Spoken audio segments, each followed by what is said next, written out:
Hey, welcome back here with Wrenching Mafia. Today we're going to be installing these Kings 2.5s on my 2021 Chevy Silverado 1500 Trail Boss. Here we got the shocks, we got the hardware.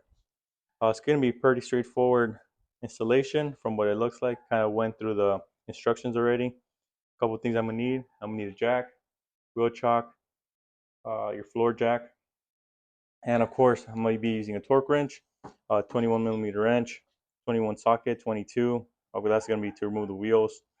That's going to be for the shock nuts or the bolts. We got all our hardware here, and we have our shock here as well. I want to give a special thanks to UNISAFE gloves, always taking care of me, as you can see here. I love to use your gloves, fast service, all kinds of gloves. You got nitrile, latex, anything you need heavy duty for industrial, you do it yourselves. Go check them out. I'll be leaving their link down in the description. Fast shipping, they'll take good care of you. So let's get started on this project.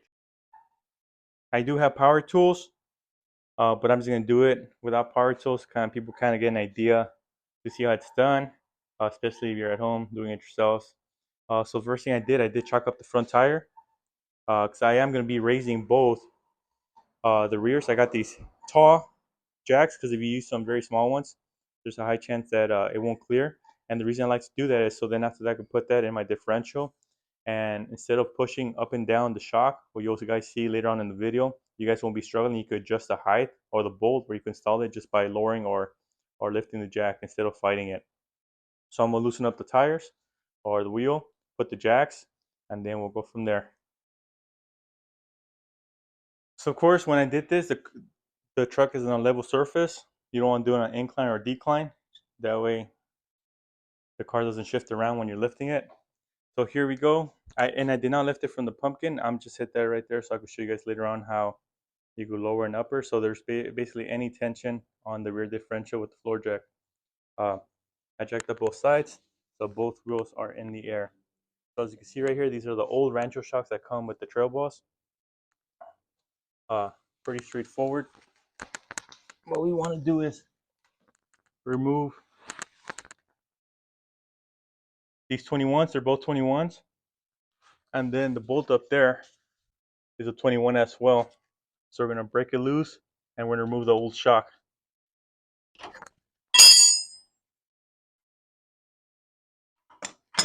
So now you might have some tension on the bolt. So what I like to do with the jack, either go up a little bit. You can see I was able to remove it. So next thing you want to do is remove the upper 21. So the upper one will be a 21 as well.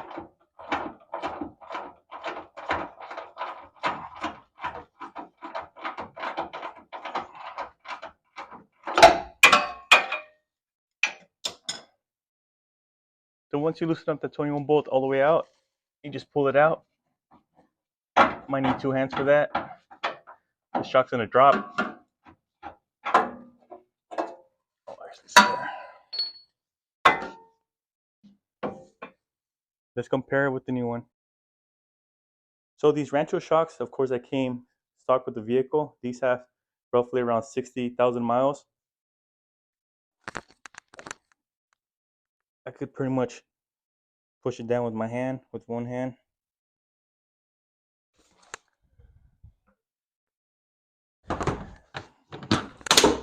So here,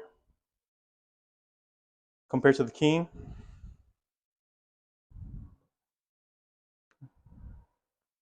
so we're going to be installing the King shocks next. And of course, you're going to be using the same hardware that you used to bolt, that remove these bolts to install the new one. So I already started the bolt up there, but it's not fully all the way in. So now what I got to do is line this up. And instead of course,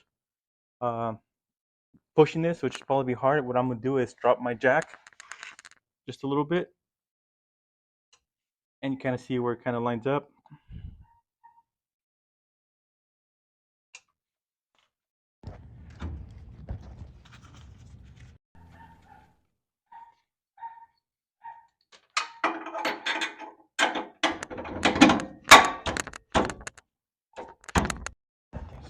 rotate it just a bit.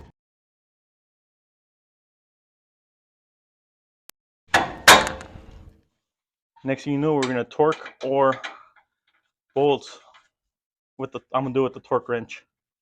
So I'm gonna snug those fit, and then I'm gonna torque them. I'm gonna torque this. Specifications.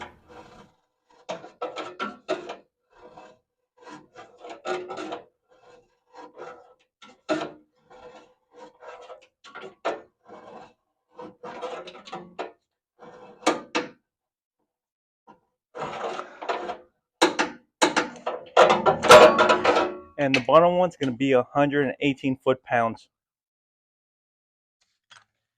So the bottom's torqued to 118, so I just make sure they're all snug. And I just kind of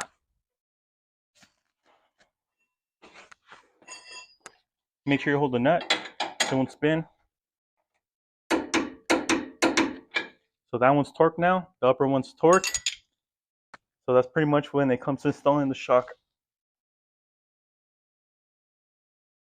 So here are the old ones. These, of course, these are the Ranchos that came out of it. And the bushings weren't pretty bad. I mean, it wasn't making noise. But of course, they were weak. We do go a little bit off-roading with this one now.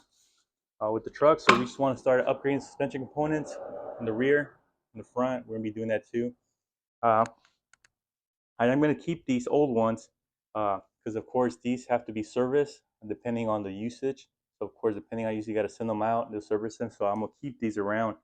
So whenever ship those out to get serviced, at least I have something if I need the truck stock. You know, in the meanwhile, for a couple of days or weeks, whatever it takes to service those. So once you install your shock, of course, the reservoir is pretty straightforward. There's a couple of simple instructions. Of course, I did not record that. It's pretty simple. You pass this through between the bed liner. There's a gap. You have to do a little cutting around the fender liner if you have one. And it's pretty straightforward. It's just a bracket. You bolt. There's two screws that were here previously, and you basically remove those with some hardware, and then they give you the brackets. And it's pretty straightforward installation. Maybe 4 bolts, and it's pretty much set up. So overall, I like this setup. I'm gonna be putting front coilovers in the front with upper control arms. If you guys like content like this, make sure you guys subscribe, hit the like button, leave a comment. Let me know what you guys want to see. We are gonna be taking this off-roading here soon. I'll be making a video on that, so stay tuned. I want to say thank you guys for watching, and we'll see you guys in the next one.